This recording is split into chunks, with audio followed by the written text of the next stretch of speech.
What's going on, everyone? My name is Jake Lee, mental performance coach. As always, I'm giving you the skills and tools to have your minds work for you rather than against you. And this is the Circle of Ambition. Welcome, welcome. I gotta say, y'all, I'm hyped. I'm out here hyped, y'all. I'm excited, right? The man with me here today, Pro Bowl defensive tackle, Green Bay Packers, San Bernardino, California's own, Mr. Kenny Clark. How you doing, baby? I'm doing good, man. How you doing? Good. Hey, man, blessed. I'm doing well, Thank you for being on here, brother. Thank you for being on. You make it back to Green Bay safely? Yes, sir. Made it back. Got in Wednesday. So Got in Wednesday. Okay. Yeah, getting ready to get back into it. Yeah, the grind, baby, the grind. Yep. I see you. It's humid out there? It's not that bad. It's about Okay. 70. It's like 75 actually. It's not that bad. You're not in California anymore, man. It's hot down here in SoCal, man. Yeah, I know. Yeah, it's hot out there for sure. I see you, man. That's cool. That's cool, man. Well, hey, thank you again for joining me here today. I know there's a lot of people itching to hear from you, man. So we're just gonna jump right into this thing, man. We're gonna jump right into this thing. So you're an elite athlete. There's no question about it, right? Yeah. It wasn't always that case. A lot of hard work, a lot of sacrifice, a lot of things went into it to get you to where you are today, right? So I'm curious. I want to take you back a little bit, and for those who may not know you, okay, I'm curious. What was your upbringing like? How did you get to this point? You know, maybe if you had some goals when you were younger, like some motivation. What was it like? How'd you get here, brother? Yeah, man. I grew up in San Bernardino. Yeah. Went to school out there till about like 7th grade. Then moved to Rialto my 7th grade year. That's when I moved to Rialto. Okay. Man, just my dad, he had went to prison when I was like 9. Yeah. And I just think that kind of shaped me to be the person who I am, and just that happening. And then, he was like the first one to put me into football and introduce me to, everything that I know about ball. And, he the one that first gave me the love of the game. So, man, just, that was tough, growing up. And then, me having to help my mom, raise all the kids and stuff like that. Yeah. I think that just shaped me to be mature and, handle business, at a young age and knowing how to handle business at a young age. Yeah. And then just my mom, she's great. My mom, she worked hard. She did everything she could to provide for us. As a kid, I just always just looked up to her, looked up to that. And always just watched her how hard she was working for us. And I'm just all about family, That's just how I grew up, and that's just how my mom raised us. And man, just that's pretty much what just shaped me to just be who I am today. Just that's what motivated me. Was my dad going to jail and me not trying to be like that and trying to be a better person, do better things, and influence and do better things for my little brothers at first, and then now it's just doing that for other people. And then secondly, just my mom just watching her work hard, and I know I got it in my blood. So that's just what I take to the field. I take to whether it was the classroom, whether it was whatever I had to do. I just take that hard work that my mom instilled in me into everything I do. Man, that's big time, man. That's big time. Because I hear you say that family's a value to you, right? Like, I hear you say it, but I think what speaks even louder than what you're saying is, like, I can feel you saying it. Like, I feel it in your words. I feel it in your tone, just the way that you're presenting and articulating these words. It's like, okay. And I can resonate with you, man. I got on my skin tatted family forever. So I value family as well. And kind of like you, I mean, I never knew my father. So it's like when you have that kind of handicap, if you will, where it's like you're down a parent, you see the world totally different, man. Right? Yeah, exactly. And you got to mature a little bit quicker, a little bit different than your boy who got both parents, right? So it's like, okay, cool. But like you said, it kind of hardens you. and it like develops that mental toughness. And you feel like that translated onto the gridiron, onto the field? Yeah, definitely. Yeah. Just, you don't, any hard times or any, any adversity. I don't know. I just feel like I done been through it all. I'm even keel. That's just my personality. Like, yeah, I don't really let nothing, I don't really get too happy about things. Like, I done did a lot of, great things and accomplished a lot in my life. Yeah. And I don't really, like, everybody asks me, like, are you even excited? And I don't know. I don't really get too high on stuff. And then when stuff is bad, I don't really get too low on it. I just try to stay the same way each and every day. That's just how I try to live life. And you do a good job of that too. Cause I mean, it's been a few weeks since I saw you last, but even like when you training and I see you pulling buses and doing all types of drills where it's like, dang, anyone else, I see them passed out, cursing, frustrated. I see you chilling, calm, cool, collected. And it happens on the football field too. I see you third, fourth quarter. Everyone's hurt, tired, but I know 97's coming. For sure. And like, it's like on one side of the coin, it's like, man, you had that setback. And that's a big blow for sure. For sure. But then on the other side, it's like, dang, you developed all these characteristics and all these traits that have shaped you. They have molded you into this superstar of an athlete, superstar of a human off of the field. So it's like, it's wild when you look back and see the entire picture unfold. And it's like, man, I took ownership of my life. You got your brothers under your wing. You listen to moms like, hey, I'm gonna apply what you taught me to be an even better person. Mm-hmm. And I just love that, man. I tip my hat off to you, man, because it's hard. Like when I'm watching football on Sundays and I see you doing your thing, celebrate the sack, right? And it's like, okay, Kenny's in the zone. I see him in his bag. That's cool. But it's like, there's a person underneath that helmet, right? Under the shells and the pads. Yeah. It's like, I think with football, there's that disconnect where basketball and stuff, you can see the players like physically, like you can see them. Right. Football, you don't really see that. So it's like, oh, wait, Kenny's a person? Yeah. Kenny had difficulty? What? Oh, he breathed the same air I breathe. Oh, okay. Yeah. But it's cool. It's cool that you are humble and that you recognize and remember where you come from. For sure. So salute to you, brother. Salute to you. And I mean, coming from the IE, the Inland Empire, for those of you who don't know, down here in San Bernardino and Rialto, I know a lot of people from this area who may not give it their all, who may not see a way out, right? To make it to the big, whatever it is, the league or business, or whatever their passion is. Like there's a lot of hardship out here. For sure. So when was the time you knew like, hey, I'm doing something, I'm gonna make it? Man, I'll probably say my sophomore year of high school. My freshman year, I'm not even gonna lie. My freshman year, like my grades they were so bad, and I wasn't focused in school my freshman year. Yeah. And I had my sophomore year was my first year playing varsity. Okay. And what happened? Like, I think a coach had came up to me. Yeah, a coach had came up to me, and he was the first offer that I got was from Washington University. My old coach, Coach Meat.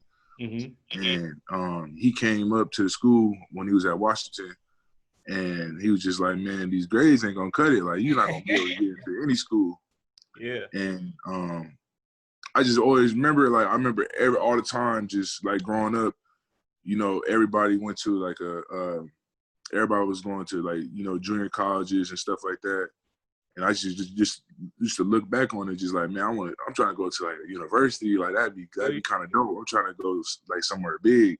Yeah. And I remember the first time, like, he had offered me, and he was like, he didn't even offer me at the time. He had just came up to me and spoke to me about my grades.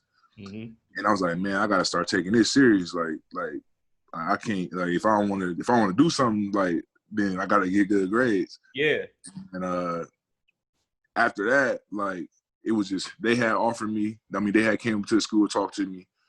And then I want to say like a smaller, like a junior college came up to the school, and they were like trying to recruit me to go to like a JC. And I'm like, I never even heard of that. And that was just like, I was one of the things that I didn't want to do. Just everybody, like, I wasn't even like taught about, like, my mom just tells she wants to go to college and stuff, but like my mom, she went to a small college too, you know what I'm saying? So like as far as like universities and like bigger schools and all that kind of stuff, I was never like into that stuff, never really knew too much about it, you know what I'm saying? So yeah, man, just, I remember that junior college I came up and they had tried to offer me, and I was just like, nah, I can't do it. Like, they was like, man, you know, your grades aren't that good. You can come here, you can play for a year or two, and we can ship you straight off to a university. And then I was just like, nah, I gotta just get my grades right, man. Like, I can't go. I gotta get my grades right. Yeah. And just from that point on, I mean, that was just my, you know, my moment, as far as just like I need to start taking this school stuff serious. Like, that next year I went to summer school, basically did my whole freshman year over. And then I just, you know, just stayed focused all the way through school and kind of got ahead. And, you know, my senior year, I really didn't have any classes at all. So, you know, just coasted through my senior year. That was pretty cool. But, yeah, man, that was definitely the moment when I was just like, man, I got to take this school stuff serious. I got to take everything serious because, you know, if I want to go to a college and go out, and, you know, you just never see that stuff. Like, all that stuff don't seem attainable too. Like, you know, you see the University of Washington come up to your school, you like, man, they came all the way from Washington to see me. Like, you know what I'm saying? And I just never, you know, I like, even going to the high school that I went to, I never seen like schools come up to visit people. You know what I'm saying? It wasn't a constant thing at our school at the time. So, yeah, like when they came up, it was just like, man, like, you know, the University of Washington came all the way down here to come talk to me, like, for what? Like, that's pretty dope. So that's just what made me just really just, you know, lock down on school. Yeah, I mean, when you're not seeing it, right? It's like, oh, this isn't gonna happen for me. And then out of nowhere, boom, it's happening. It's like, oh, wait, okay, I got something here. I can do something now. So now you get that confidence, that momentum starts to build. And let's fast forward. You made to UCLA, Bruins. You did your thing over in Westwood. You did your thing. You came out early, right? Junior year? Yep. Okay, so you came into the league, you were 20? Yep, 20, yep. 20 years old, all right? First round pick. So that's big time in and of itself. But with that comes expectations, right? You're the first round pick. You got the 27 pick right there, man. It's on you now. So it's like, what are you going to do? But you come in. I remember when you came in, man, because I got family ties in Wisconsin. So I remember it was 2016. Like, hey, we got this dude, Kenny Clark, out of UCLA. I'm like, oh, let's go, boy. Here we go. And it's like, okay, cool. And if I remember correctly, you lined up next to Mike Daniels your rookie season. And Mike Daniels, a dog, right? Yeah. I'm curious, did he mentor you in any way? Did he take you under his wing, teach you the ropes, anything like that?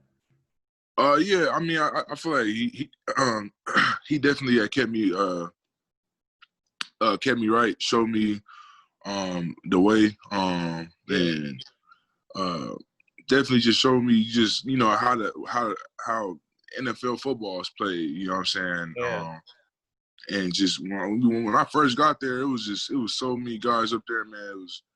It was Mike Daniels, Clay, Julius Peppers, you know, Nick Perry, you know, LaTroy, a guy. It was another guy, Ricky Jean. He had a huge influence on my career. You know, Aaron Rodgers and Jordy Nelson and those guys. Like, all those guys, they're huge influencers, huge leaders. And, you know, just, you know, you go into a locker room like that, bunch of older guys. They've been in the league for a long time. And, you get a chance to just sit back and just understand, you know, because I didn't really play like that my rookie year, so I really got a chance to just sit back and just understand, like, okay, like this is how you go about stuff. This is how it is to you know, stay late into the weight room and work on, you know, what you need to work on. Staying after practice, just watching them do that stuff every single day, and just watching how consistent they are with that. And because some people do it, you know, some people can do it, you know, for 3 days, but you know, you see why guys like those guys are great. Like they do it every single day, every week. They got a plan. Every week they have something new to work on. Every year they bring something new to the table. You know, just the leadership, you know, what they speak about in leadership, all that stuff. I got a chance to just sit back from a lot of great players, sit back and just, you know, just understand, you know, what NFL football is all about. And, you know, I don't think it was a better situation that they could have put me in, that God could have put me in. Really just, it was a blessing to be around all those guys, because they were all older, all guys that I watched growing up. You know, Julia's been playing since I was probably in elementary almost. Really? So just those guys I grew up watching. So it was like, man, like I'm playing on the team with these guys. I get to see what they're all about every single day. You know, it was a blessing. Man, and what's crazy about those people that you listed, like those are Packer greats, but not only that, those are dudes in the NFL community who are looked up as like, oh, we got the GOAT tag. We got like, sure. those are the guys. And so it's For like sure. that mentorship and the way that you were able to kind of mold your game after, it's like, man, not only the game, but off the field, how to hold yourself. It's like, man, like you said, that's a blessing, man. That's a blessing. So something I like that you said is that each of them always had something new that they're coming into the season, you know, trying to attack, new goal, whatever it may be. Now, 2020, it's a big year. This is year 5. Mm-hmm. All right, we got year 5. You're coming off you played all 16 games. Not only did you play all 16, but you were a presence, bro. Mm-hmm. Like, I feel like Mike Penn go to bed at night thanking God he got you on the line. Man, Yeah. no, for real. And so I was seeing somewhere, I think it was Pro Football Focus, and they had the top lines ranked coming into the season. They had y'all at 5. All right, so we got the top 5 ranked. So there's obviously respect and expectations for you all.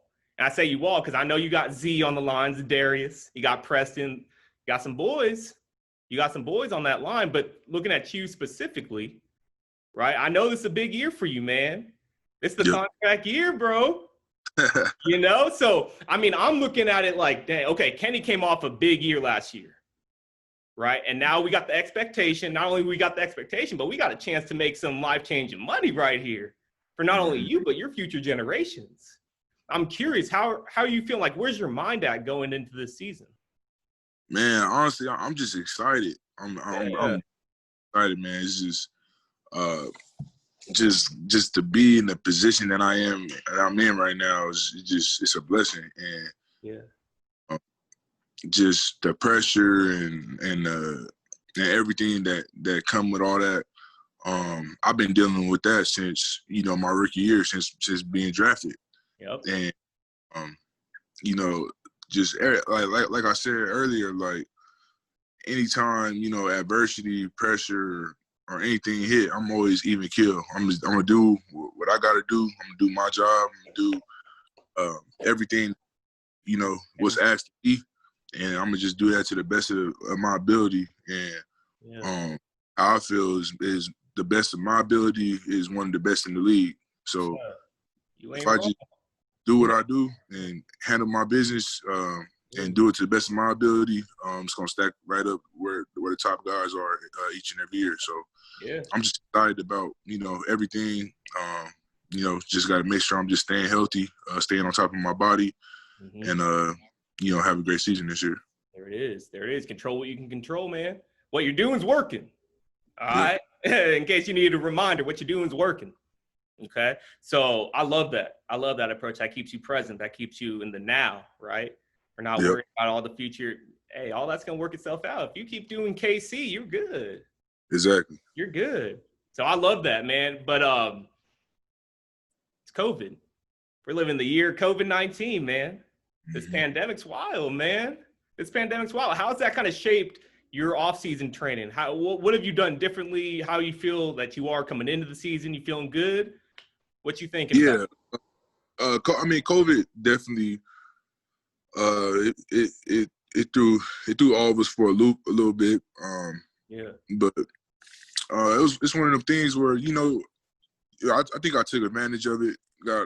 Got some more time to watch more film. I don't think I'll ever watch this much film as I did this offseason. I watched a lot of film this offseason that usually never got a chance to watch like that.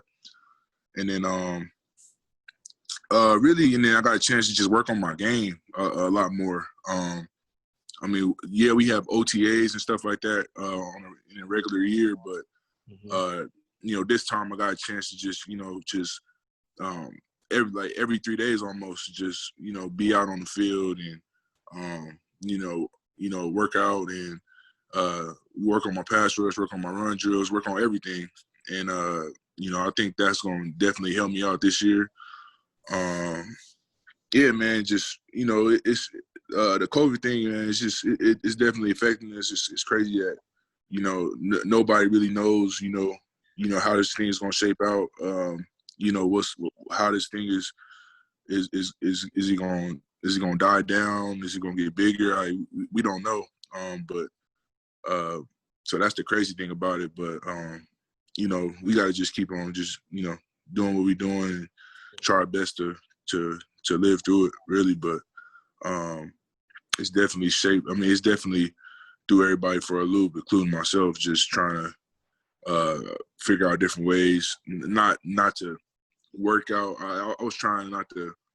I wanted to work hard and everything, but like during the spring, had to work out, take a little break, work out again, try to just keep my body right, but still don't overwork myself to a point where I'll be burned out into the season. So it gave me a chance to learn more about my body and how my body reacts to things and all that kind of stuff. So I think it did a lot of good things for me too.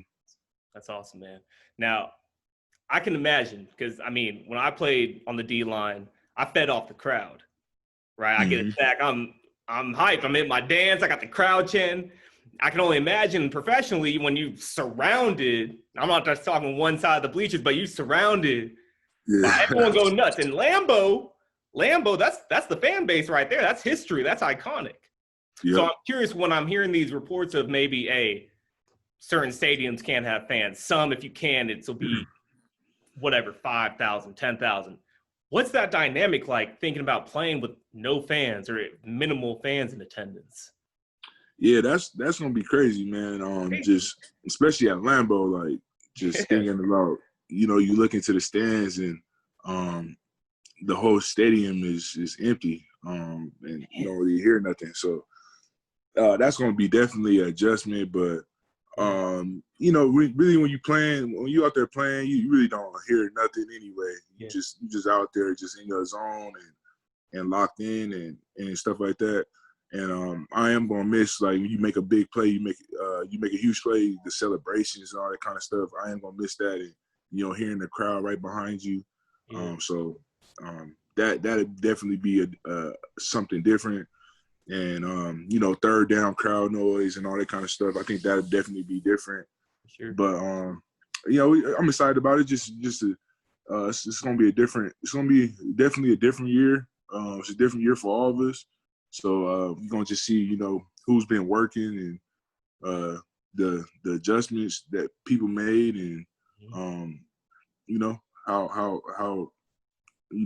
everything's gonna shape out. So I'm excited about it. I want to see what it's like to play with no fans, go to different stadiums where there's no fans, and get a chance to tee off on third down and stuff like that. So. We'll see, because it's gonna be definitely more of a mind game, because of the cadences and all that kind of stuff. So we'll see how everything shape out. And more of a mind game. Gotta make sure your mind's right, man. Gotta Yep. make sure your mind is right. I wanna transition here just a little bit because of we touched on the pandemic.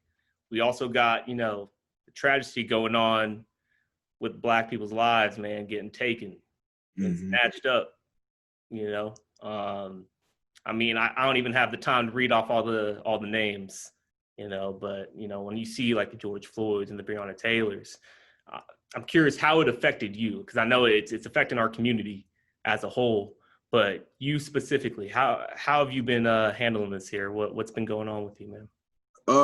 It's tough, man. It's unfortunate, and the crazy thing is just it's been going on for so long. Man. It's been going on for years, and Mm-hmm. it's good that we got phones and technology for people to see it. But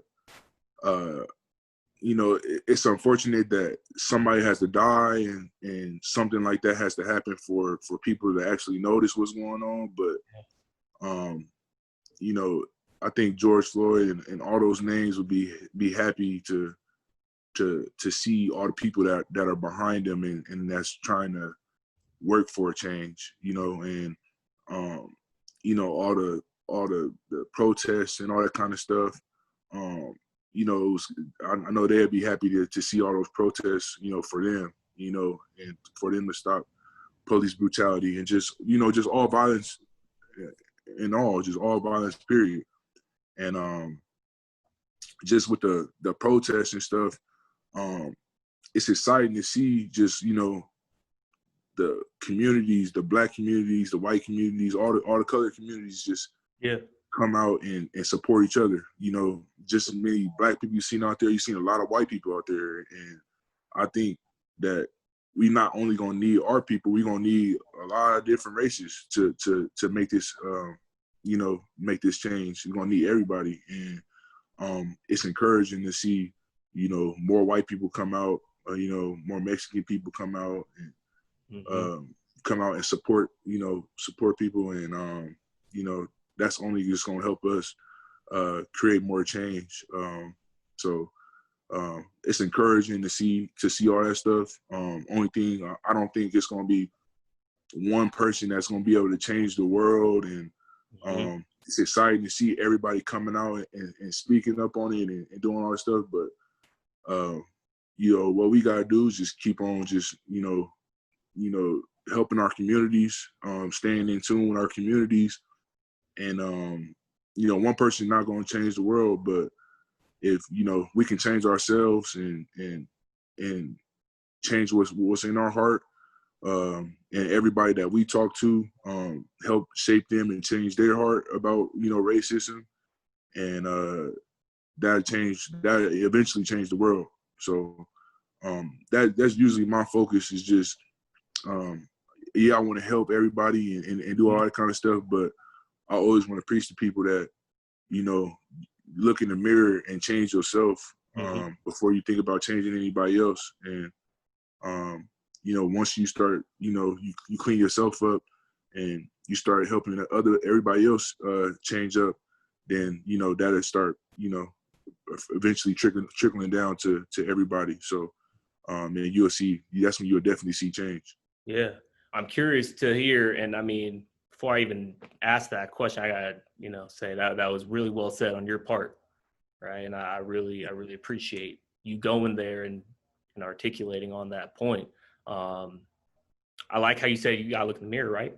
I'm curious if you'd feel comfortable, or if you have a plan in place, maybe to talk to your teammates about this, to continue the awareness, because I see NFL as like the top of the top. Everyone's tuning in, right? They got plenty of resources, plenty of money, where they can make a difference. They can help make a big difference. So I'm curious to hear if you have like a plan in place, maybe to keep this conversation alive, keep the awareness heightening, all right, instead of diminishing. Have you thought about that? Yeah, I haven't. I don't have anything specifically myself, but I think just our team in general, just we had a lot of guys. I'm part of like the leadership council of our team, and we all collectively came up with a couple things to do this year.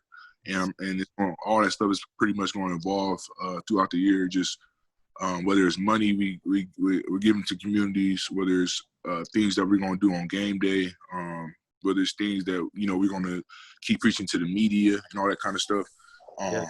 We got a lot of different things that we're going to do this year, and it's cool to see our coaches and our whole organization is going to be behind it. So that's exciting to see, and yeah, man. We're gonna do everything that we can to keep preaching the message out, and to not let it diminish and not let the message go down. Just to keep it up, and just keep preaching it. Good for you, man. Hey, that's wonderful to hear, man. And I mean, you got my number. All right. So let me know if there's ever anything I could do to help be a part of that, at least down here in the Southern California region or whatever. Because I mean, it's like you said, it's all of us. This is bigger than football. This is bigger than everything. This is life. This is real life right here. All right. Yep. So I love to hear that y'all have come together already, and you're going to come up with some beautiful plans, man. To hear that the coaching staff and the organization's on board that's big time. That's big time, man. Yeah, for real. So, hey, again, I love that. I guess 2 more questions and we'll close out on this here, man. I know you're a busy man. I don't want to take up too much of your time. Who are the top 5 defensive tackles in the league right now? Oh, you're going to put me on the spot. Hey, you don't have to rank them in order. I'm trying to hear, you know. You know, rank them in order? You don't have to. You don't have to rank them. I won't do you like that. Rank them in order? All right. Well, myself. I was hoping I'd hear that. Myself for sure. I'm not mad at you. You got to throw Aaron Donald in there for sure. Yep.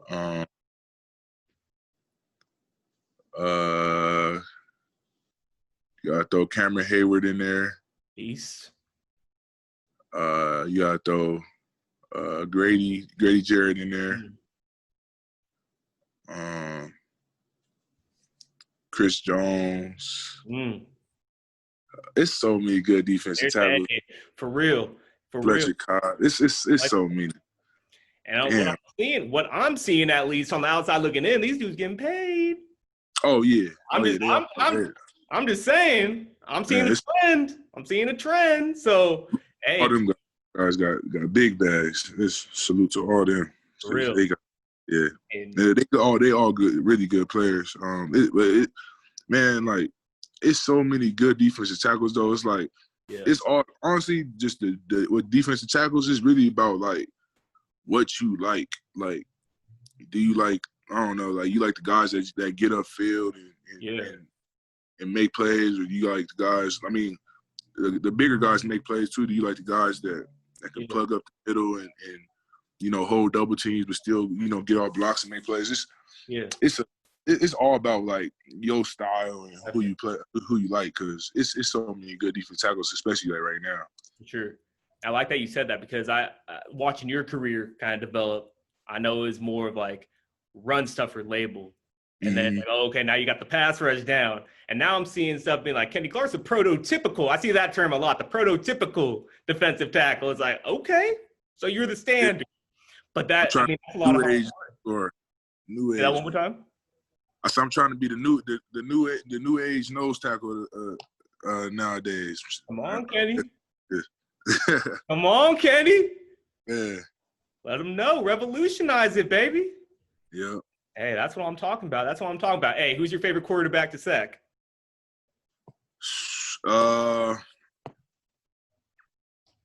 Man, any of them, but I'm not mad at you. I don't know, Kirk Cousins. I like saying Kirk Cousins. I like got the rival. Everybody in my division, really. I ain't sacked every year though. That's the only one I ain't sacked yet. Yeah. But all quarterbacks in my division, I probably should. I hear you. Hey man, if you guys send a message out to the Green Bay Packers organization, to the fans, what are you telling them? It's gonna be an exciting year.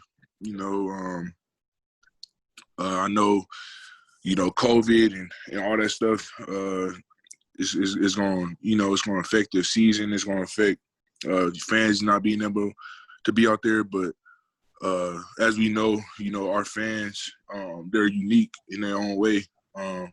I'm pretty sure they got some plan to keep everything going, to keep the train rolling, you know. And you know, I feel like, you know, we're gonna have a really good season. One game away from the Super Bowl last year. We know what it takes to get to that NFC Championship, and we got to figure out, you know, we got to do that again and figure out, you know, what it takes to get to that Super Bowl. And you know, I'm excited to be a part of this team. Excited to be a part, you know, just of this year, man. It's gonna be a huge year. Got a lot of good players. Got a lot of great things going on, and just ready to you know, hit the ground running, and just get after it this season. There it is. All right. Hey, my cheeseheads, you hear it here. Kenny Clark, Pro Bowl defensive tackle. Let me know. It's gonna be an exciting year. COVID ain't stopping him. Nothing's stopping him. He's coming. He's coming. Quarterbacks, watch out. Watch out. Hey, my brother, thank you for your time as always, man. You were great. And you know I'm going to be watching you this season, rooting you on. Yes, sir. You know it, man. Hey, stay safe. Stay strong. And let's go get it, man. Let's go get it. Let's be great. Yep, I appreciate that, man. Of course, Kenny. Have a great one, brother. All right, you too.